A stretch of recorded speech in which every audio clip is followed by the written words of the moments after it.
ABS-CBN News and Current Affairs. Panig sa katotohanan. Panig sa bayan. Live mula sa ABS-CBN News Center, Manila, Julius Babaw, Ed Filon at Karen Davila. Ito ang TV Patrol World! Magandang gabi, Pilipinas! Kami, ang mga patrol ng Pilipino. Nagbabalita at naglilingkod sa inyo saan man sa mundo. Pinundina ng hepe ng NCRPO na si Vidal Quirol ang paggamit umano ng mga ralista ng pamalong kahoy na may bakal sa dulo. Live mula Claro M. Recto, nagpapatrol si Alex Santos. Julius, matagumpay na naproteksyonan ng PNP ang Mendiola at Malacanang. Pero nagkaroon ng pukpukan at may mga nasugatan.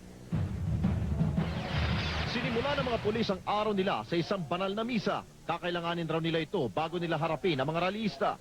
Matapos bendisyonan, ininspeksyonan nila ang kanilang gamit.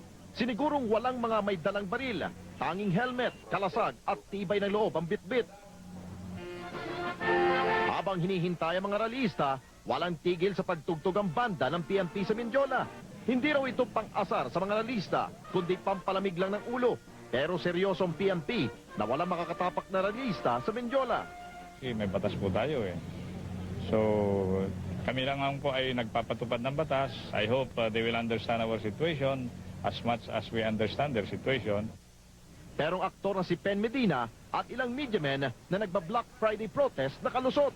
Pinalampas na lang iyon ng mga pulis. Pero hindi ang mga sumunod na dumating na ralista. Nasa frontline ng mga babaeng pulis. Di raw sila natatakot. Pero nang magkagirian,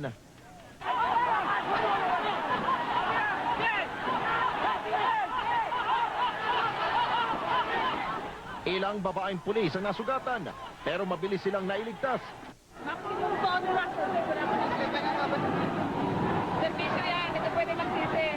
Isa si Senior Inspector Rosana Manggao ang nadali.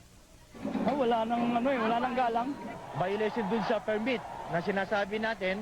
Ang kanilang permit is to conduct rally at doon sila mag-ipon-ipon sa Liwasang Bonifacio at Plaza Miranda. Nanggagaliiti sa galit si NCRPO Chief Vidal Quirol